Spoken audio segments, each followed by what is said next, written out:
আওয়ামী লীগের সুযোগ নাই নির্বাচনে অংশগ্রহণের। কিন্তু সত্যি কি এটা সম্ভব? মানুষ কি বলে, দেশের পরিস্থিতি কি বলে, খোদ সরকারই বা কি এরকম বিশ্বাস করে যে আওয়ামী লীগ ছাড়া তারা একটি নির্বাচন করে ফেলবে? 1996 সালের 15ই ফেব্রুয়ারির কথা চিন্তা করি। বিএনপি একতরফা নির্বাচনকে যদি স্মরণ করেন তবে দেখবেন খালেদা জিয়ার সেই সংসদ টিকে ছিল মাত্র 12 দিন। বিএনপির মতো এত বড় একটা শক্তিশালী দল যদি না পারে তবে কি উড়ে এসে জুড়ে বসা এই ইউনূস মহাজন পারবেন ভেবেছেন? সম্ভব নয়। নির্বাচনকালীন সরকারের প্রধান যেই হোক না কেন, ডক্টর ইউনূস যে হবেন না সেটা নিশ্চিত।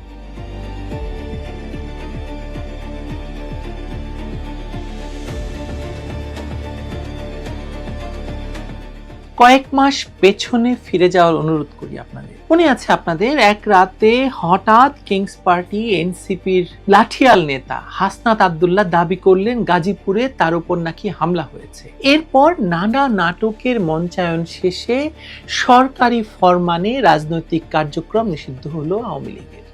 এবং ডক্টর ইউনূসের জীবনে যতগুলো পাপ আছে সবগুলো ছাপিয়ে আওয়ামী লীগ নিষিদ্ধের এই ঘোষণা যে ইউনূস মহাজনের জীবনের সবচাইতে আদিম এবং ভয়ঙ্কর পাপ এবং এই পাপের শাস্তি যে তাকে পেতেই হবে, এই সত্য ক্রমশ স্পষ্ট হয়ে উঠছে এবং তিনিও বুঝে ফেলেছেন বলে আমার মনে হচ্ছে। কেন মনে হচ্ছে তার ব্যাখ্যা করছি। আওয়ামী লীগ নিষিদ্ধের ব্যাপারটি আসলে একটি মেটিকুলাস ডিজাইনের অংশ।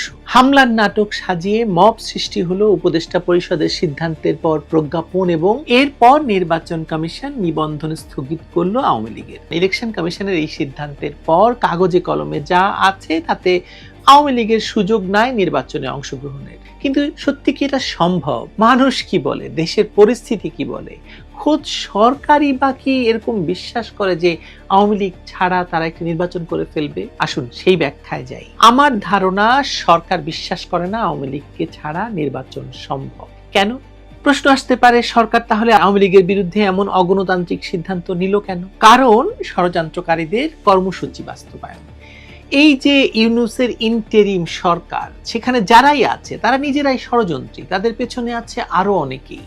এটা মূলত একটা প্রজেক্ট এবং ডক্টর মোহাম্মদ ইউনূস মহাজন হিসেবে খুলে বসেছেন একটি দোকান। তিনি এর অংশ হয়েছেন মূলত আর্থিক সুবিধা পেতে। আপনারা জানেন তিনি কি আর্থিক সুবিধা পেয়েছেন এরই মধ্যে? যদি মনে না থাকে তবু আবার বলি। ক্ষমতা দখলের পর ব্যক্তিগত সাজা এবং মামলা বাতিল করেছেন, নিজের 666 কোটি টাকা কর্মমুকুব করেছেন, গ্রামীণের কর অব্যাহতি পেয়েছেন, সরকারি প্রতিষ্ঠান গ্রামীণ ব্যাংক থেকে সরকারের শেয়ার 35% থেকে 10% নামিয়ে এনেছেন, গ্রামীণের নামে ভার্সিটি পেয়েছেন, গ্রামীণ ফোনের মালিকানায় টেলিকম বিজনেস পেয়েছেন, মোবাইল ফোন ফাইন্যান্সিয়াল সার্ভিস সমাধানের অনুমোদন পেয়েছেন, আরো আছে, আরো অনেক আছে। ডিপ স্টেটের নাম তো আমরা সবাই জানি। এরা সব লোভীকে জড়ো করেছে আর্থিক লাভালাভের হিসাব দেখিয়ে। আওয়ামী লীগকে ক্ষমতা থেকে হটিয়ে এরপর নিজেদের উদ্দেশ্য হাসিলের মতো তারা তাই এখন আসলে উদ্দেশ্য হাসিল করে বেড়াচ্ছেন সবাই। ফিরে আসি আওয়ামী লীগ এবং নির্বাচন নিয়ে। আপনার কি বিশ্বাস হয় আওয়ামী লীগকে বাইরে রেখে নির্বাচন সম্ভব? ইতিহাস কি বলে? ইতিহাসের পাঠে আশ্রয় নিলে বলা যায় সম্ভব নয়। সংসদীয় গণতন্ত্রের সময়ের যদি 1996 সালের 15ই ফেব্রুয়ারির কথা চিন্তা করি, বিএনপি একতরফা নির্বাচনকে যদি স্মরণ করেন তবে দেখবেন খালেদা জিয়ার সেই সংসদ টিকে ছিল মাত্র 12 দিন। বিএনপির মতো এত বড় একটা শক্তিশালী দল যদি না পারে তবে কি উড়ে এসে জুড়ে বসা এই ইউনূস মহাজন পারবেন ভেবেছেন? সম্ভব নয়। জুলাই আগস্টের কথা বাদ দিন, গত এক বছরে আওয়ামী লীগ কিন্তু ইতিহাসের সবচেয়ে বেশি জনসমর্থন ধারণ করেছে। এটাকে আমার ব্যক্তিগত অনুমান ভাববার কোনো কারণ নেই। প্রাতিষ্ঠানিক অপ্রাতিষ্ঠানিক নানা জরিপ এবং তথ্য উপাত্ত এটাই বলছে। আবারও হয়তো আপনারা প্রশ্ন করবেন আওয়ামী লীগ তো নিষিদ্ধ। বাস্তবতা কিন্তু অন্য।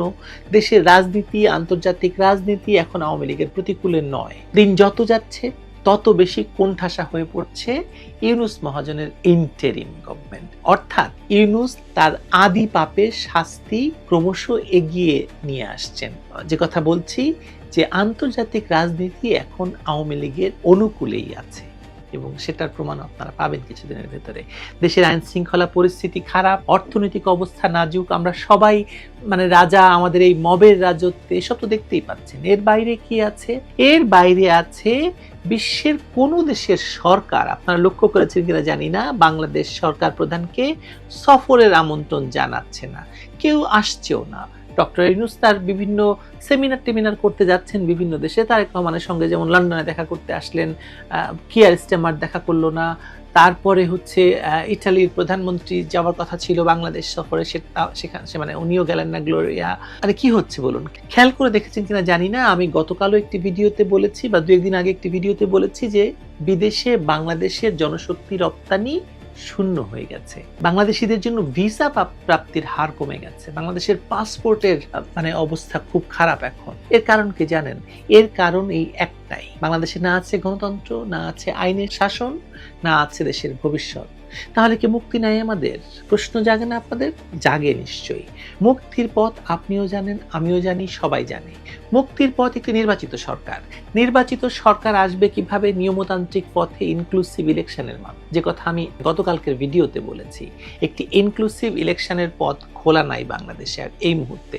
আওয়ামী লীগ থাকলে আওয়ামী লীগকে হারানো সম্ভব না, এই ভয়ে দলটিকে নির্বাচন থেকে দূরে রাখার অভিসন্ধি হয়েছে।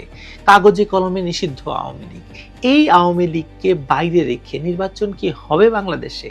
শুরুতেই যে প্রশ্ন করেছি, আমি বিশ্বাস করি হবে না, এবং আমার যে ক্যালকুলেশন, রাজনৈতিক যতটুকু মানে বিশ্লেষণ আমি করতে পারি, তাতে মনে হয় যে এটা হবে না, মানে একদমই হওয়ার সম্ভাবনা শূন্য। গত বছরের 5 আগস্টের ক্ষমতা দখলের পর অনেকের ভাষায় নাবালক বালকদের আবদারে আওয়ামী লীগের রাজনৈতিক কার্যক্রম এখন নিষিদ্ধ। আওয়ামী বিরোধীরা এ নিয়ে বানরের মতো লাফাচ্ছে, কিন্তু কাল হয়ে গেছে এখন এই নিষিদ্ধ করাটাই, যেটাকে আমি ডক্টর ইউনূসের মহাপাপ বলছি, আদি পাপও নয়। এই নিষিদ্ধের পর আওয়ামী লীগ কোথায় হারিয়ে যাবে তা না হয়ে দলটি কিন্তু ইতিহাসের সবচেয়ে বেশি শক্তিশালী অবস্থানে চলে গেছে। এই অবস্থানটা কোথায় বলুন তো? এটা আসলে জনপরিসরে, আপনার কাছে। আওয়ামী লীগ এবং বঙ্গবন্ধুর প্রতি ভালোবাসার প্রকাশ গত 15ই আগস্টে দেশবাসী দেখিয়েছে। ফলে সরকারি চাপ এবং হুমকি উপেক্ষা করে সেদিন মুজিব বিস্ফোরণে কেঁপেছিল এই সামাজিক যোগাযোগ মাধ্যম। আরো আছে, ভুলে যাবেন না, ক্ষমতা হারালেও আওয়ামী লীগ কিন্তু সারা দেশে সমর্থন হারায়নি। 1 বছরে দেশ শাসনে এটা ইউনূস মহাজনের হাড়ে হাড়ে টের পেয়েছেন। তারা ঢাকা শহরকে ভেবেছে বাংলাদেশ। ঢাকা শহর তো শুধু বাংলাদেশ নয়। ফেব্রুয়ারিতে নির্বাচনের কথা বলছেন তারা। এই নির্বাচন কিন্তু আওয়ামী লীগ ছাড়া চাইলেও সম্ভব হবে না। যুক্তরাষ্ট্র বা ডিপ স্টেট কি চায় এটা মুখ্য নয়। ভারত, চীন, রাশিয়া এটা চাইবে না, চাইছেও না। মার্কিন শুল্ক নীতি সারা বিশ্বকে নাড়িয়ে দিয়েছে। মার্কিনীদের বাইরে যে শক্তিমান হয়ে উঠেছে, তারা এই অঞ্চলের শক্তিশালী নেতা চায়। তারা জানে, সবাই জানে, এখানে ইউনূস মহাজন নয়, শেখ হাসিনার বিরুদ্ধে শক্তিশালী মানে ভয়েস হতে পারেন। ভারত, চীন এবং রাশিয়া জোট শক্তি বাড়াতে কাকে চাইবে বলুন? বাংলাদেশের সবার কেবলা এখন চীনের দিকে। সবাই কথায় কথায় চীনে যাচ্ছে। জামাত গেল, এনসিপি গেল, বিএনপি তো যাওয়া আসা করছেই। চীন ভারত ইতিহাসের সবচেয়ে কাছাকাছি সম্পর্কে এখন, লক্ষ্য করেছেন কিনা জানি না। রাশিয়া তো বাংলাদেশের পুরনো বন্ধু। এই 3 দেশ আমেরিকা বিরোধী অবস্থান নিয়েছে শক্তভাবে, এবং গত বছরে ক্ষমতার পট পরিবর্তনে আমেরিকা মুখ্য ভূমিকা পালন করেছিল বলে এই অঞ্চলে আমেরিকাকে একটি শিক্ষা দিতে চায় তারা। সঙ্গে আছে ভূরাজনীতিও, মানে ভূরাজনীতি তো আমরা জানি যে বাংলাদেশকে কেন্দ্র করে একটা ভূরাজনীতি সবসময় চলমান। ফেব্রুয়ারির আগে শেখ হাসিনা সহ আওয়ামী লীগের অনেক নেতাকে তাড়াহুড়ো করে শাস্তি দেওয়া হতে পারে। এই নির্বাচনের কথা যেহেতু উঠছেই, আইসিটির রাষ্ট্রপক্ষের উকিল তাজুল ইসলাম স্বীকার করেছেন তারা তাড়াহুড়া করে এই বিচার করছেন। ফলে আদালতে যে রায় আসবে, সে রায় দিয়ে আওয়ামী লীগ নেতাদের নির্বাচন থেকে দূরে রাখা সম্ভব হবে কিনা সেটা এই মুহূর্তে বলা কঠিন। বিচার প্রক্রিয়া তাড়াহুড়া করে শেষ করা হচ্ছে মূলত নির্বাচনকালীন সরকার এবং আওয়ামী লীগের মধ্যে দেন দরবারের ক্ষেত্র প্রস্তুত করতে। কিভাবে আওয়ামী লীগকে আটকে রাখা যায় সেজন্য একাধিক পথ খোলা রাখার চেষ্টা হচ্ছে। তবে এটা সম্ভব হবে বলে বিশ্বাস করি না। আমি আগেও বলেছি, নির্বাচনকালীন সরকারের প্রধান যেই হোক না কেন, ডক্টর ইউনূস যে হবেন না সেটা নিশ্চিত। সে সরকার এসে আওয়ামী লীগের দলীয় কার্যক্রমের উপর থেকে নিষেধাজ্ঞা প্রত্যাহার করবে। এটা ছাড়া নির্বাচনের ঝুঁকি নেওয়া কঠিন। আওয়ামী লীগ ছাড়া যে দলগুলো আছে তারা এক এবং ঐক্যবদ্ধ নয়। তাদের এক দল চায় সংসদ নির্বাচন, আরেক দল চাইছে গণপরিষদ নির্বাচন এবং আরো কিছু দল চায় পিয়ার পদ্ধতি।